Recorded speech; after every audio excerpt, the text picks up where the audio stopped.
All right, what's up, guys? Garden Report. We got a whole host of people down at the possibly was that the quietest Garden crowd of the entire year, guys? Uh, It's been for a quieter, good but it's up quality there. team, Yeah, yeah, I'd say so. It's pretty quiet. yeah. Yeah, Except not a for lot all of of energy in the building. except for the friggin' the group, the stragglers up on 9 that don't leave on time.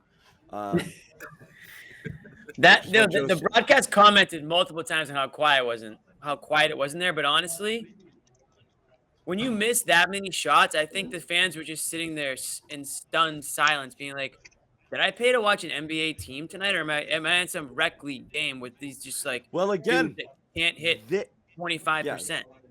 they didn't miss that many shots. He missed that many shots. Okay. The overall numbers are going to look poor. You remove Jayson Tatum from the shooting splits, the Celtics were 48-37 tonight or 48-36. Perfectly Yeah, fine shooting numbers. One person couldn't shoot tonight, and it was Jayson Tatum. And that's it. And it's the most perplexing thing. And it's a season long thing. And the numbers are terrible. And yes, he flashes every once in a while, but Tatum's been terrible offensively this year. He can't shoot. The shot won't fall. The 3-point shooting is terrible. And again, on a night you're down two starters, your stars got to play great. And Tatum was awful tonight. Awful. yeah. I mean, there's no getting around it. There's no sugarcoating it. This was not even top 45 Tatum. We like to talk about top five. This wasn't even top 45. He was bad. It wasn't. You want to give Charlotte credit, but I can't, and I won't because they didn't do anything special. They They they were weren't locking fine. him up. Yeah. Yeah, I mean, these were shots that he has made time and time again, but for whatever reason, they just did not fall tonight. And it happens in the course of a season. But to John's point, it seems like it's happened a little bit more often than it should with him, and that is a problem. But it's Yeah, almost inexplicable at this point, right? Like it's everyone's waiting for it like it's a bad dream. You see a lot of it kind of like, the post-game comments and just people on Twitter, like, "Oh, if Tatum just didn't shoot bad or if they were a little better and X, Y, and Z." But at a certain point you're deep, deep, deep into the season. It's a season-long problem. This is, I mean, it's beyond a slump. It's a bad year. It's a bad year. It's a regression right now. At a time where you needed him to take his game in another direction, he's right. flat out regressed offensively, and he killed. And when you rely on these guys to carry the load as much as this team does, games like this kill you. The games where Tatum's a no-show or Tatum and Brown or Brown and not it's hard for them to win when they're this bad. You just need them to be average more. There's been too many of these dud games where just no shots fall and it absolutely kills them. Yeah, it's a bad shooting season for Tatum, no question. And I Yeah. think what's concerning is that when you look at the box score, you see he went 0 for 7. Like that was an 0 for 7 that wasn't like he didn't need to do that, right? It wasn't one of those approaches where you're like, okay, keep it going and you're going to turn things around. That hasn't been your track record this season. So I get it. He can get frustrated in his own head with the officials because it seemed like that definitely distracted him in this game. But he's got to get beyond that. I thought he was trying to shoot his way back into it off of that, and it just showed a regression that the old Tatum that we saw the first month of the season. John, what was that stat that you sent us about? They went into the bonus with like at, 7 minutes left. at 8:40 to go in the fourth quarter, Romeo Langford drew a foul. I think Keith tweeted this. Romeo draws a foul and the Celtics get into the bonus at 8:40 and they didn't shoot a free throw the rest of the way, or at least until the point I sent it to you, and at that point Right. it didn't matter anymore. That's I mean just that crazy, lazy, aimless, rudderless basketball. it's crazy. And when you're shooting the ball that poorly, I understand they're like, yeah, like eventually, the averages will come out, I guess, but just stop shooting it that way. Just attack the basket, get to the line, like get in some sort of rhythm in another way. If you're shooting that poorly from three, they're basically begging you to take those shots at that point in the game. You know what I mean? Like they don't want you to drive if you're in the bonus. Why would they? They're gonna play off you and hope that this 30% shooting or whatever it is, holds up. And they played right into their hands. Again, we've talked about why are the Celtics always the team that are like making the adjust, or whether they're not making the adjustment, but they're forced to. They're always playing into the other team's like hand. You know what I mean? Like the opposition comes out and sets the tone or grabs the lead, whatever it is, and the Celtics constantly are fighting to get back or having to switch something up, or in a case like tonight we talked about. I mean, you miss shots, you miss shots. I didn't even hate a lot of the shots that they took. They just couldn't hit them. Schroeder had a couple late in the fourth there, too little, too late. But aside from him, I mean, the entire team. I mean, what was Tatum and Brown like? They were like 1 for 15 from I three or know, something crazy and it's like the that, or same even stuff. worse. It's It's the the same same stuff. stuff. But beyond that, it's the same stuff when he slumps too, and that like every single time he brushes up against another human being, he just turns to the refs incredulous. You got to get it out of your head, man. You just got to stop. Like it's obsessing. It's obsessing. It's everything. It's just you got to just roll with this stuff a little bit more. It's unreal at this point. We're still having the same friggin' conversations. Like stop it. You're gonna John, have it's bad interesting you say that. nights. That was right on Yeah. cue. Ime literally just talked about Tatum's shooting performance, and he's saying he doesn't see anything wrong with it. He doesn't think that Jason's in his own head. He thinks that he's a smart enough player to not still make those kind of mistakes. And he also said that 6 or 5 of those 3-pointers were open looks, which he does have a good point there. But he did add the caveat that going downhill Tatum, as we used to call him, right? That's what he would like to see when he's not shooting, when the 3-pointer's not falling. So that was the one That's comment what he you're said about supposed to Tatum. do. That's what you're That's what supposed to everybody do does. when Yeah. you are a scorer, when you are a professional scorer in the NBA, and you are someone who Slow it typically down. relies on the three-quarter jump shot. You attack, especially when you've got the physical build to do that. And if we're being honest and real, Charlotte had no freaking post presence defensively. It wasn't as if they Nothing. had a Joel Embiid just kind of hanging out there waiting for you to come into the paint. So it became a matter of beating your man off the dribble and getting to the rim. Now they do a good job of help side defense. They have really athletic guys in that front court who can fly over and swat shots. But damn it, I'm rolling the dice with that. I am going to roll the dice that I can get to the rim quicker than they can get to me with the help side defense. And if they're doing a good job with that, that means someone's open. That means one of my teammates is open pretty close by to where I'm at when I draw that. Yeah. This was Look, just when a bad game. when it Bad gets game on hard, every level.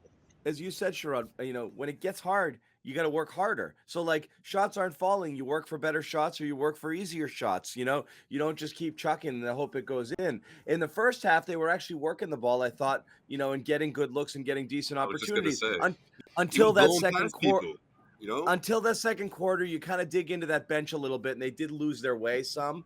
But they got off to a decent start, and you know what? I mean, look. I tweeted a stat the other day. They've had a ton of 40-point halves. They put up 27 in the first quarter, even without shooting lights out. That was showing that it was working. And then you just kind of get away from that a little bit. Like I said, that second unit struggled some. And then it just was 3-3-3-3-3-3-3 the rest of the way, it felt like. Yeah. It was just frustrating because you could see the amount of switching that the Hornets were doing, and it was working in Tatum's favor. Like we saw him blow past Plumlee, we saw him split defenders in that first quarter, and then he completely just shied away from it. Now he may just dropped another comment about Tatum talking about. I mean, Jalen's doing it too, man. I mean, he didn't have as bad. Jalen actually played fairly well when he wasn't shooting threes. It wasn't too bad. But he added too one other reliant thing on it. He added the foul trouble as the thing that he thinks may have prevented him from being more aggressive and attacking the rim. Maybe that's the case, but I don't know.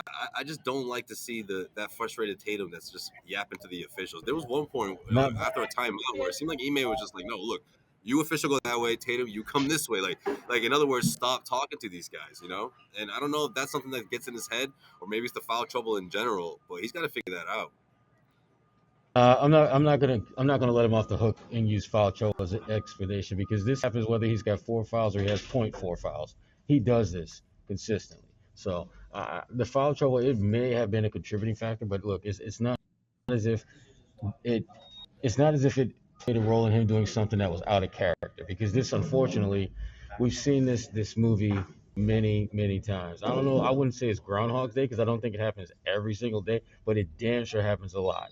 And it's one of those things that, again, as he continues to evolve and ascend as one of the top players in this league, he has to get better at figuring out in real time how to be an impactful player when your shot's not falling. Because you see, when you talk about the top 5, top 10 players in the NBA, they all have that ability to be able to put their imprint in a positive way. Game more times than not, even on nights when they're not playing well. Jimmy Butler is not a top 20 player in my opinion, but when it comes to figures to impact the game down the stretch, he's right up there. And then it doesn't matter what he shoots from the field. He has a way of making big plays down the stretch. There's a ton of guys in the NBA who have that quality, and Jayson's got to get better at that. He's got to develop that. I don't think you're born with that. I think you definitely, it's something that you can work towards, and he's got to get better at that. But when, like when, I know we do this all the time and we talk about it, and I don't give them the pass for being young because they're in year 6 and 5. They're veterans here. Okay. And again, as they point out in the broadcast, and a lot of people will do it in defense of them. Hey, these guys have been to multiple Eastern Conference finals. Yeah. So that means you're seasoned. Okay. So you've been playing for a while. You've been through some battles. You've played with some really good teammates along the way. People who could show you how to do certain things. You're well into your careers here. At this point, asking someone to not complain every single minute of the day shouldn't be that big an ask. It's not that big an ask. You're a leader. I need you to shut the F up, and you just got to take it. You got to comport yourself better out there, because it's bringing everybody down and it's affecting your game. It's affecting you right now. So stop. And he just can't. He can't do it from game 1 to now. It's just part of him. So who thinks it's going to get better? When's it going to get better? I don't know. Think, right? Yeah, I mean, no one knows the answer to that question. But the big thing with him is he's got, like I said, it's not going to happen overnight. I don't think he's going to wake up one morning and all of a sudden everything just slows down and he makes all these amazingly awesome plays every single game all season.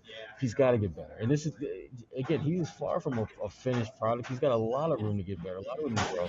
But this is one of those flaws in this game that is starting to stick out more and more and nip it in the bud. He has that. It has to be one of those priority one, issues that he works through in this offseason. He's got to figure out how to be better in those moments.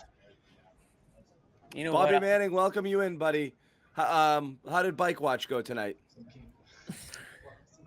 I didn't have a strong eye on it. Was he on there at all? I don't know. I think Horford was on it. Damn it, Bobby! We gave you one assignment. You had one job. I think Horford was coming here for Bike Watch, Bob. I think Horford was stealing the bike at one point in the fourth quarter. He was on the bike a little bit. Tatum in the first half was spending more time on the baseline screaming at the refs over that third foul.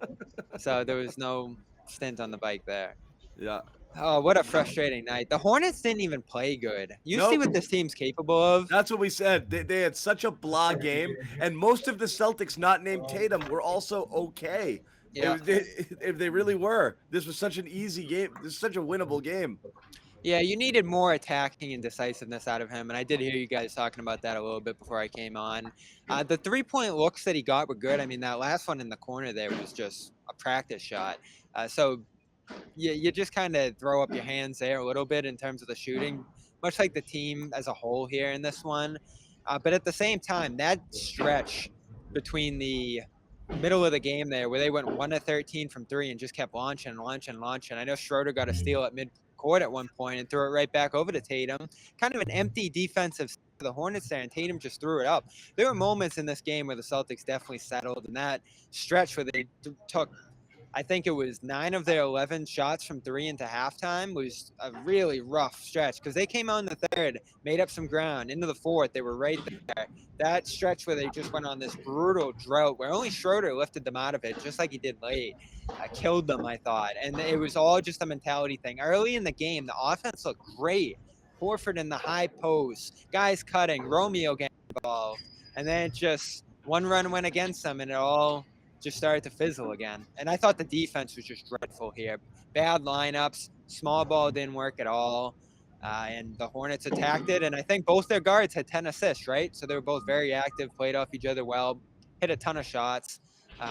Just a better team, even at their worst. And I didn't think they were anywhere close to their best here.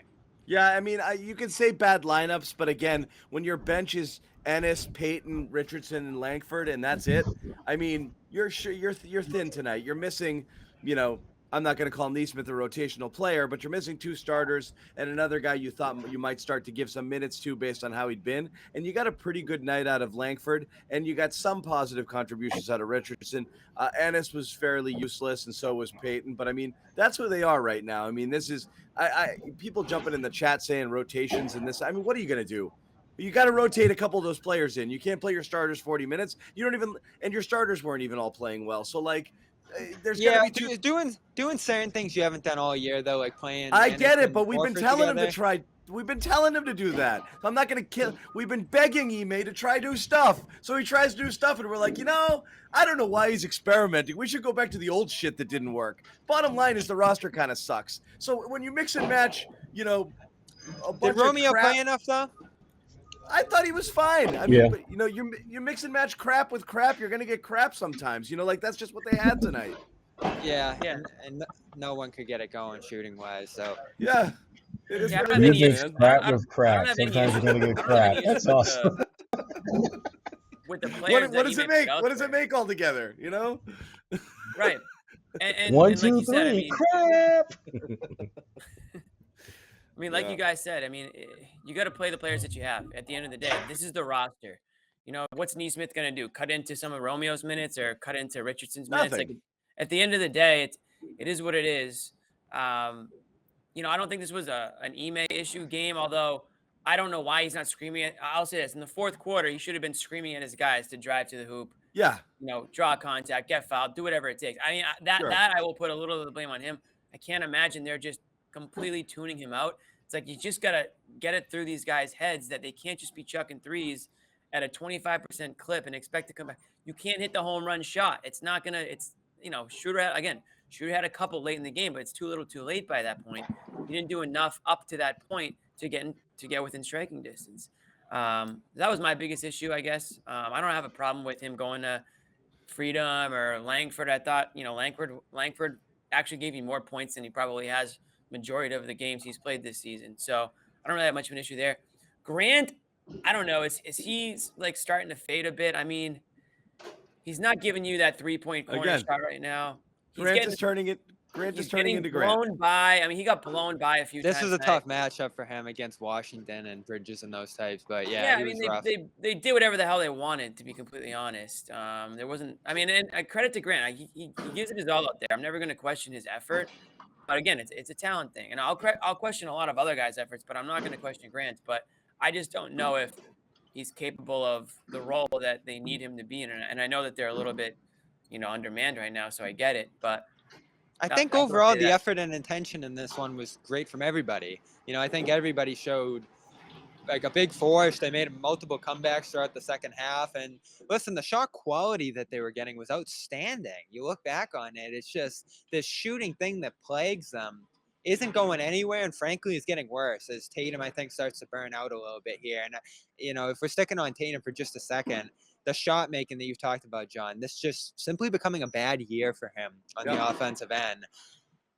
What does that stem from? I don't think it's shot selection for him like it was in 2019. He's not taking leaners and fadeaways and mid-rangers and all this different kind of stuff. He's honestly just taking a ton of, open threes, quality looks from deep, shooting a ton of them and getting downhill for the most part and just missing over and over and over again. And it's been the story this year. Guys have bad seasons. It's not like everybody just keeps going up from 19 on. You do have dips and valleys there. But this is certainly starting to look like a dip from him, and you wonder what's influencing that. Is there any nagging pain? Is he tired? Is he worn out with the minutes? You wonder. I mean, we know that year over year, Bobby, his rim frequency has gone down. Okay, so just being more reliant on the three. Year over year, the last 3 years, his 3-point frequency has gone up, and it's he's never been great around the rim, but now I really don't know because I mean, it's 2 straight years of decline, albeit last year was a small one, but he dropped 2 percentage points from that year where he, where he was playing really well, and 3-point percentage went down and just freaking cratered this year. So he's just bad all around right now. I don't know if he's in his own head. I don't know if it was the thing of like giving him more responsibility, and making him a playmaker that got him out of his comfort zone. He doesn't know what he's supposed to do. I think a lot of it comes down to him is like everything that he does naturally is what they tell him not to do. Don't be deliberate. Don't ISO. Don't take contested twos. Try to do more of this stuff. I mean, people want him to take more threes, right? I mean, that's an issue. That was one of the issues. Well, that's a testament to this team's lack of shooting, though, right? Like lack of production from that specific just based off of category. Like even Al Horford, yeah. Al Horford was shooting well above 40% the first month of the season. That's not the case now, But you look to those guys for open looks, and yeah, I mean, to Bobby's point, they got a lot of those in this one. They got a lot of open looks, but at the same time, guys, we have to remember that this is the same team that we were complaining, why didn't Tatum and Brown do more in the fourth quarter? Why they barely touched the ball, and they sort of have to figure this thing out in the sense of, decision making and late game execution and how to approach it. Yeah, some of that also asking Tatum to be a playmaker because you need some of that down the stretch. That's been a part of it as well. But I thought it was interesting what Jaylen Brown just said, though. Jaylen Brown talked about the shots that the Hornets took. The sidestep fade away from Terry Rozier. Some of the really tough shots that he said. Look, you want them to take those kind of shots, and they made them. And he also got they're a great team. From our old friend Jared Weiss, who asked him a question about, or at least he asked a follow up rather, because Jaylen mentioned the team needing to be more professional, and when Jared asked for him to clarify, he just said, well, in classic Jaylen form, sure, I know you feel me on this, but he's not quite sure how. He just says, can you say the question again? He repeats the question again, and Jaylen says, professionalism, to show up at work every day. That's what professionalism means. Got a little chippy, and Jared was, another follow up saying, well, what are you not seeing out there? He's like, look, it's just about delivering it every night, every single night. Here's the thing, because we do this every night, we're forced to come up with a bunch of different things, and how many things have we talked about? Ime, rotations, leadership, defense, double big lineups, and all of this stuff. Look, every team is going to go through peaks and valleys and do some stuff well sometimes and other stuff not. If Jayson Tatum was having an average statistical year this year, closer to what he did last year, they'd probably be 5 wins better. And a lot of these problems would just be gone. This is really the biggest difference with the team right now is Jayson Tatum's just playing poorly. He's just inefficient. He has too many dud games. If Tatum was at his averages with everything in terms of shooting, this wouldn't be a problem at all. But he's killing you. You're relying on him a ton, and he's killing you. And it's hard to explain why. We point to playmakers and this and that, but right now Tatum is the one player who's clearly, not Schroeder. We know Al isn't the same guy he was a couple of years ago or whatever, but between the guys and the core players, Tatum's the only one who's gone backwards, like significantly so. If he's average, they'd be fine. A lot of these problems wouldn't exist. What about Smart?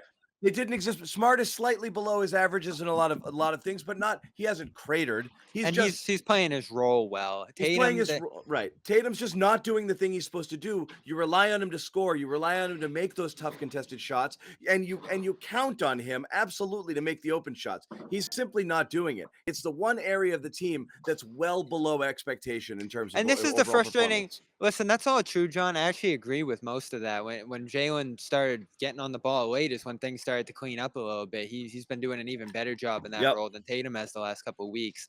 The frustrating part about it is the intention for those guys, I think, has been there the last 2-3 weeks. But when you have shot-making nights like this, from them included, it's hard to evaluate just how good of a job they're doing in those playmaking roles because you aren't setting them up with the personnel around them to make it easier. Guys who move, guys who cut, and guys who can shoot and pull some pressure out of the lane. They still have no spacing on this team, really, especially without Rob. So you'd be fine with them losing some games. You'd be fine with the stats dipping a little bit if you had more proven results from them taking on this mindset that Ime wants him to take on. This is my frustration with just sort of where they're going ahead of this deadline. The roster's starving for shooting. You know, you want to have some nights where those guys rely on their teammates and get a lot out of it, and they're still not really getting that. I mean, tonight was a little better, but it's still a 30% effort from the team as a whole. Horford hit some late. Schroeder bumped up the percentage with those last two there, but this was really just another dreadful shooting performance all around. It would have been slightly below average for the team, but well below average for Tatum. For sure. You know? You know, and guys have bad games, and he's had quite a few of them here, carrying a massive load. I think that is a big part of what we're seeing from him this year. Just the fatigue setting in and everything that he's doing on It both doesn't ends. mean he's Going bad back to last year. Yeah, it doesn't mean he's bad forever, but he's struggling to be the guy he's supposed to be right now, which is to carry that offensive load. He's obviously done it on several occasions, but he's just the consistency is terrible, and these awful games are way more frequent than they ever used to be.